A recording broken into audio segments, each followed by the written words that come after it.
বাসায় এভাবে একবার যদি নান রুটি বানিয়ে খেয়ে দেখেন তাহলে দোকান থেকে বা নান রুটি খেয়ে খাওয়ার কথা ভুলে যাবেন সবাই। তো হ্যালো এভরিওয়ান, আসসালামু আলাইকুম। কে কোথায় থেকে দেখতেছেন, দেশ বিদেশ যে যেখান থেকে বসে এই মুহূর্তে আমার এই রেসিপিটা দেখতেছেন সবাইকে জানাচ্ছি সালাম এবং অভিনন্দন।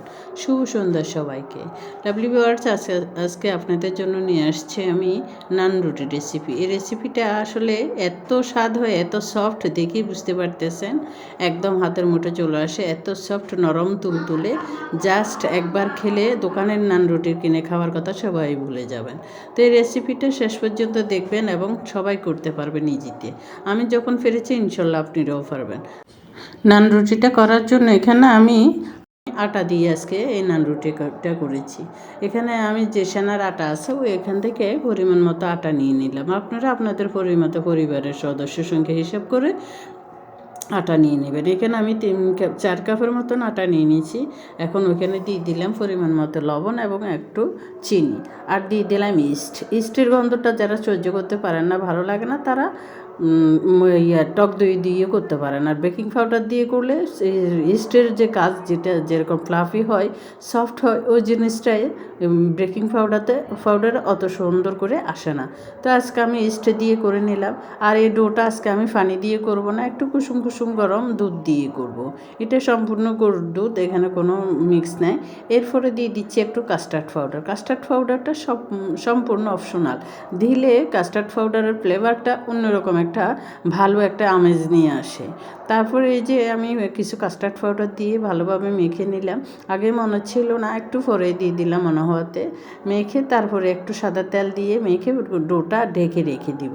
তো সেই জন্য হাত থেকে ছাড়ানোর জন্য সংক্ষেপ একটু তেল দিয়ে যদি মেখে নেন, কিছুক্ষণ ডোটা কিছু মাখেন, দেখবেন হাত থেকে সম্পূর্ণ ডোটা ছাড়িয়ে আসবে এবং বক্স থেকেও ছাড়িয়ে আসবে চতুর্দিক থেকে, যেটাতে মেখে নেবেন আর কি নান রুটির ডোটা। তো এখন এখানে ডোটা মাখানো শেষ, একটু তেল দিয়ে উপর দিয়ে দিলাম। এখন একটা ঢাকনা দিয়ে ঢেকে রাখতেছি প্রায় আধা ঘন্টা থেকে 1 ঘন্টা পর্যন্ত ঢেকে রাখবো। আমি আর অন্যান্য কাজগুলি সেরে নিচ্ছি। আমি এখন এই ফাঁকে আমার ফুলতে দিতে সময় দিতে হবে, সেজন্য আমি ডোটাকে এক্সট্রা দিয়ে রেস্টে রেখে দিলাম। প্রায় 1 ঘন্টা পর আসলাম, দেখে বুঝতে পারতেছেন আমার ডোটা সম্পূর্ণ দ্বিগুণ হয়ে গেছে, একদম পুরো বক্স মুখো হয়ে গেছে। দেখে বুঝতে পারতেছেন কত সুন্দর ডোটা ফুলে গেছে। এই যে আমার নান রুটির ডোটা ঠিক এরকমই দরকার। তারপরে আমি সফট একদম হাত দিয়ে দিচ্ছি, কিন্তু লাগতেছে না, হাতে থেকে লেগে যাবে না। এখন চতুর্দিকে বক্সের চতুর্দিক থেকে ছেড়িয়ে নিচ্ছি, নিয়ে এটাকে এখন একটু ভালোভাবে মেখে নিব। আর একটু হাতের সাহায্যে মেখে নিতে হবে। এগুলি আসলে কোনো কিছুর সাহায্যে হয় না, এগুলি হাত দিয়েই করতে হয় সব সময়। ভালোভাবে চতুর্দিক থেকে নামিয়ে ডোটাকে আমি মেখে নিচ্ছি। মেখে নিয়ে ডোটা এখন আমি স্লাফে সবসময় বানাই, আমার ফাগর যে স্লাফ আছে ওখানে কিছুটা ডাস্ট করে দিতেছি, আটা ডাস্ট করে দিয়ে ওইখানে আমি দিয়ে দিতেছি এখন আগে থেকে রেডি করে রাখা নান রুটির ডোটা দিয়ে এখানে একটু হাত দিয়ে মেখে নিব, উল্টে পাল্টে ঘুরিয়ে ঘুরিয়ে মেখে নিয়ে তারপর ডোটাকে আমি একটা কাটারের সাহায্যে কেটে নিব, ভাগ করে নিব। আপনারাও এগুলি একটু বেশি বেশি করে নিতে হয়, কারণ এই রুটিগুলি একটু মোটা হয়। আমি বড় বড় করব, সেজন্য আমি আমার সাইজে করে নিয়েছি। আপনারা যে যেরকম ছোটও করতে পারেন, বড়ও করতে পারেন, যে যেরকম পছন্দ করেন ঠিক ওরকম করে কেটে নেবে। তো এই যে একটা কাটারের সাহায্যে আমি কেটে নিচ্ছি ডোটাকে এভাবে। আপনারা ইচ্ছে করলে একটা ছুরির সাহায্যে কেটে নিতে পারেন, সংক্ষেপ যেভাবে করতে পারেন সেভাবে করে নেবেন। কেউ আছে লম্বা লেসি কেটে ওইখান থেকে ছোট ছোট করে নিতে পারেন, ডোর লেসি করে ছোট ছোট ডোর আকার করে নিতে পারেন। তো এই যে ছোট ছোট করে আমি 8টা করেছি। আপনারা ইচ্ছে করলে আরও বেশিও করে নিতে পারেন, এটা সম্পূর্ণ ইচ্ছে। কারণ আমি রুটিগুলো একটু বড় বড় সাইজ করব, যেন একটা খেলে পেট ভরে যায়। তো এই যে দেখতে পাচ্ছেন আমি একটা সাইজ এভাবে করে হাতের সাহায্যে চতুর্দিক থেকে একটু শুধু ঘুরিয়ে ঘুরিয়ে এগুলি মাঝখানে আটা দিয়ে জাস্ট শুধু মাঝখানে মুড়িয়ে ঘুরিয়ে নেব। এই যে এভাবে নিয়ে নেব সবগুলি ডো। আমি এভাবে করে লেচি কেটে এক সাইডে রেখে দিচ্ছি, ওই বক্সটাতে রেখে দিচ্ছি। এই যে দেখতে পাচ্ছেন একদম সংক্ষেপ। এগুলি আসলে একটু যদি আমরা মনোযোগ দিয়ে করি তাহলে এটা এত আহামরি এমন কিছু না যে একদম দোকান থেকে অনেকে আসেন অনেক পছন্দ কিন্তু খেতে পারেন না, দোকান থেকে কিনে নিয়ে এসে তারপরে খান। আসলে দরকার নাই তো, একটু যদি চেষ্টা করি ঘরে আমাদের হাতের কাছে যা আছে তা দিয়ে আমরা অনেক সময় অনেক কিছু তৈরি করে খেয়ে নিতে পারি। এগুলি আরও ভালো পরিষ্কার পরিচ্ছন্ন, দোকানে কত অপরিষ্কার অপরিচ্ছন্ন জায়গায় ওরা নোংরা হাতে এই জিনিসগুলি তৈরি করে এগুলি মনে পড়লেও তো আসলে খেতে ইচ্ছে করে না, কিন্তু মাঝে মাঝে খেতে হয়, ঠেকা পড়ে খেতে হয়। বাইরে যখন আমরা যাই খিদে লাগে তখন তো খেতেই হয়। তারপরে এভাবে আমি সবগুলি লেচি রেডি করে নিব।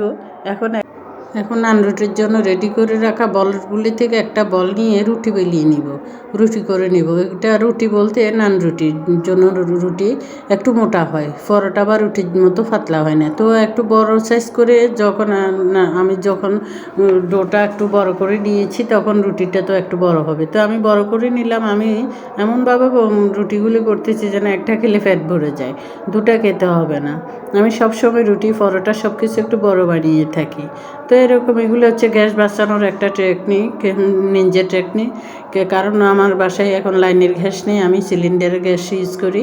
তো এই যে রুটিগুলি এরকম মোটা করে তারপর রেডি করে নিলাম। এখন একটা ফ্রাই প্যান গরম করে নিলাম, বড় সাইজের যে ফ্রাই প্যান আছে ওই ফ্রাই প্যানটা দিয়ে দিলাম, দিয়ে ওইখানে রুটিটি দিয়ে নান রুটি দিয়ে একটু ঢেকে দিচ্ছি। এখন কিন্তু এই পর্যায়ে আমার চুলার আঁচটা মিডিয়াম টু লো, একদম লো আঁচে আছে, আস্তে আস্তে হবে। কারণ আমার ঢেকে দিব আমি, এই জন্য আমার নান রুটিটা ফুলতে সাহায্য করবে ঢেকে দেওয়াতে। তারপরে যে আমি কোনো লবণ পানি বা কিছু দিচ্ছি না, এভাবে ঢেকে দিয়ে তারপরে আমি নান রুটিগুলি ছেঁকে নিব চুলায় তাওয়াতে বা ফ্রাই প্যানে। তো এই যে সুন্দর ফুলে উঠছে। এখন এই দু ফিট ভালোভাবে ঘি দিয়ে আর একটু ঢেকে দিব, স্মোকি একটা ভাব আসবে, যখন ফুরে ফুরে উঠবে নান রুটিগুলি। এই যে সুন্দর ফ্লেভার এবং সুন্দর নান রুটি হয়ে গেছে, 2 ফিট বাজে গেছে। তো আমি আরেকটা নান রুটি দিয়ে ঢেকে দিলাম। ঠিক সেমভাবে আমি সবগুলি নান রুটি একে একে ভেজে নিব। ঘিটা আপনারা পরও দিতে পারেন, যখন গরম থাকা অবস্থায় ঘিটা বা মাখনটা দিলে এই নান রুটিগুলি খেতে অনেক বেশি ভালো লাগে। চায়ের সাথে খাওয়া যায়, মাংসের ঝোল দিয়ে খাওয়া যায়, বা ডাউল দিয়ে খাওয়া যায়, ডাউল ভাজি সবজি ভাজি যে কোনো কিছু দিয়েই ভালো লাগবে। তো এই নান রুটিগুলি দেখে বুঝতে পারতেছেন আপনারা কত সুন্দর পারফেক্ট নান রুটি হয়েছে। তো এভাবে যদি আমরা ঘরে নান রুটি বানিয়ে খেতে পারি তাহলে দোকান থেকে কেন কিনে খাবো?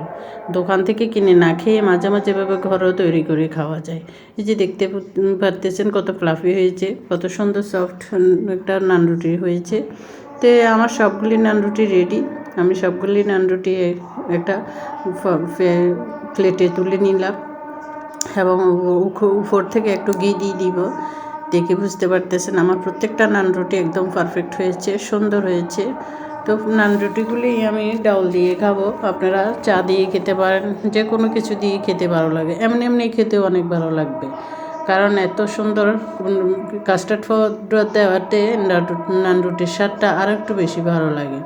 তো এই যে হয়ে গেছে সবগুলি নান রুটি, আমি একটাকে ছিঁড়ে আপনাদেরকে দেখাচ্ছি। আপনারা তাহলে বুঝতে পারবেন আমার এই ঘরে তৈরি চুলায় তৈরি নান রুটিটা কত সুন্দর এবং পারফেক্ট হয়েছে। এই যে দেখে বুঝতে পারতেছেন একদম সফট একটা নান রুটি হয়েছে। আমি ছিঁড়ে দেখাচ্ছি।